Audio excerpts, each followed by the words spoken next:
नमस्कार बंधुरा मल्लिक किचेन থেকে জানাই সবাইকে স্বাগত। বন্ধুরা আমি আজকে একটা রেসিপি বানাবো, সোয়াবিন কষা পুরো মাংসের মতো রান্না করব। তো সবার কাছে অনুরোধ রইল পুরো ভিডিওটা দেখুন। তো চলুন, গরম জল হয়ে গেছে কড়াইতে, আমি কড়াইটা বসিয়ে দিয়েছিলাম। তো আমি এখন দিয়ে দেব সোয়াবিনগুলো সিদ্ধ করে নেব।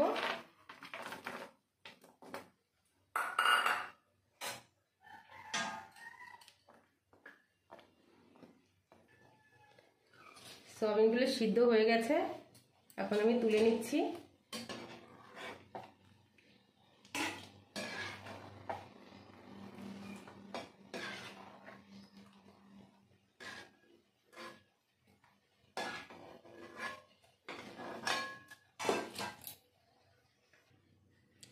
আমি এখন আলুগুলো ভেজে নেব।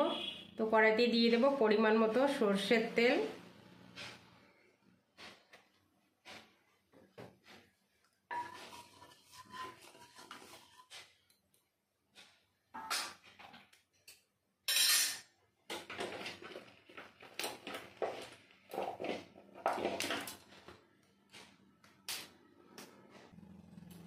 তেল গরম হয়ে গেছে, এখন আমি দিয়ে দেবো আলুগুলো।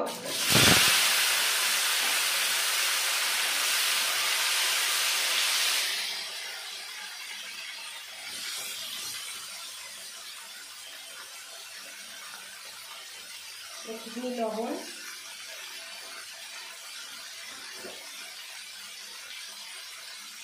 একটু হলুদ গুঁড়ো দিয়ে আমি ভালো করে নেড়ে চেড়ে নেব।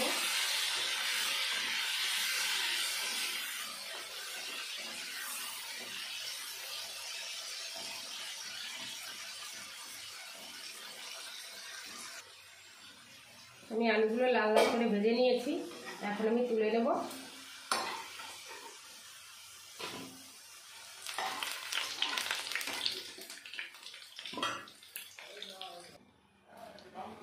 আমি ওই তেলে আরেকটু তেল দিয়ে দেব, দিয়ে সোয়াবিনগুলো লাল লাল করে ভেজে নেব।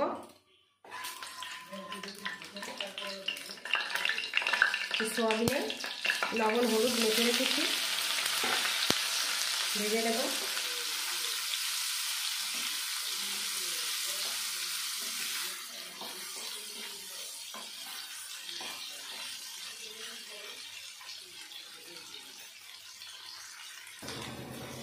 হ্যাঁ বন্ধুরা, সোয়াবিনগুলো লাল লাল করে ভেজে নিয়েছি, এখন আমি নামিয়ে নেব। কড়াইতে দিয়ে দেব পরিমাণ মতো তেল।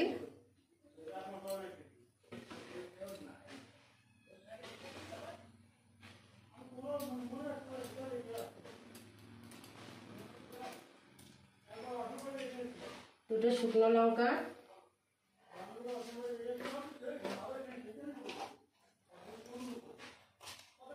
গোটা জিরে,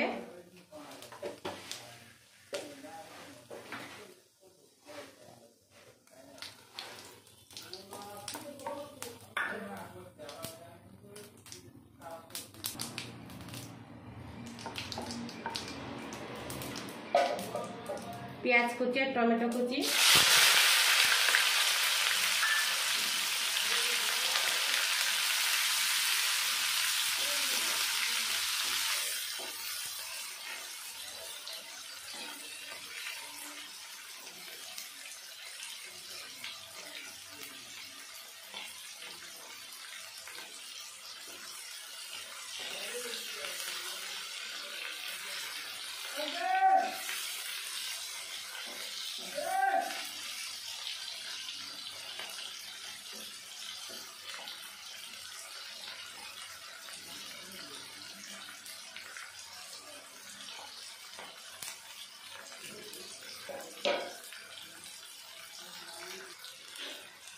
পেঁয়াজ আর টমেটো ভাজা ভাজা হয়ে গেছে, এখন আমি দিয়ে দেবো আদা রসুন আর শুকনো লঙ্কা বাটা।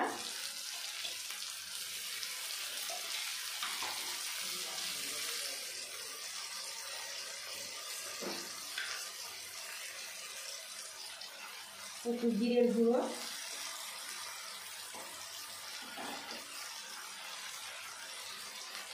হাফ চামচ ধনিয়া গুঁড়ো, দিয়ে আমি ভালো করে কষে নেব।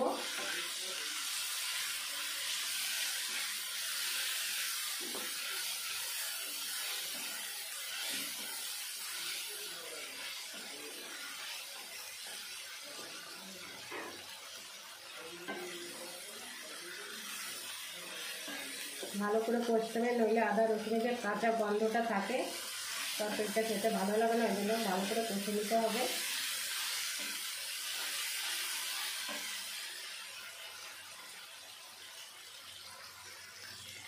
হ্যাঁ বন্ধুরা, মশলাটা কষানো হয়ে গেছে। দেখুন মশলাটা কি সুন্দর তেল ছেড়ে দিয়েছে। এখন আমি দিয়ে দেব ভেজে রাখা আলু আর সোয়াবিন।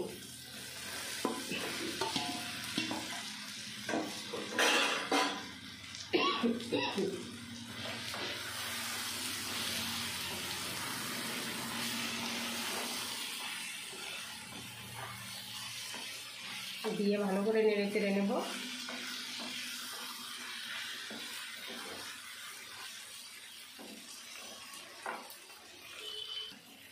হ্যাঁ বন্ধুরা, আলু সোয়াবিন কষানো হয়ে গেছে। এখন আমি দিয়ে দেব পরিমাণ মতো জল।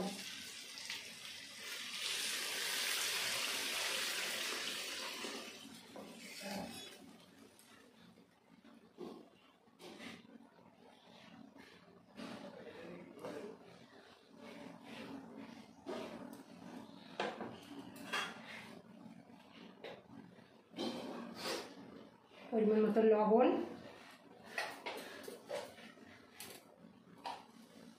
পরিমাণ মতো হলুদ গুঁড়ো দিয়ে আমি 4 থেকে 5 মিনিট ঢেকে দেব। হ্যাঁ বন্ধুরা, দেখুন সোয়াবিনটা প্রায় হয়ে এসছে।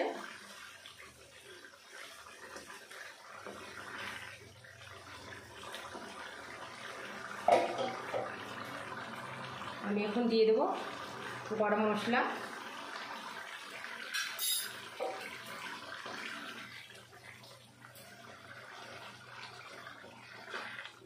বন্ধুরা, দারুণ স্বাদের একটা রেসিপি, বাড়িতে একবার হলেও বানিয়ে খেয়ে দেখবেন। আশা করি খুব ভালো লাগবে। ভালো লাগলে চ্যানেলটিকে সাবস্ক্রাইব করে পাশে থাকবেন। বন্ধুরা, আর একটা লাইক দিতে ভুলবেন না। তো হয়ে গেছে আমার রান্না। আপনারা সবাই ভালো থাকবেন, সুস্থ থাকবেন। আজকের মতো বিদায়।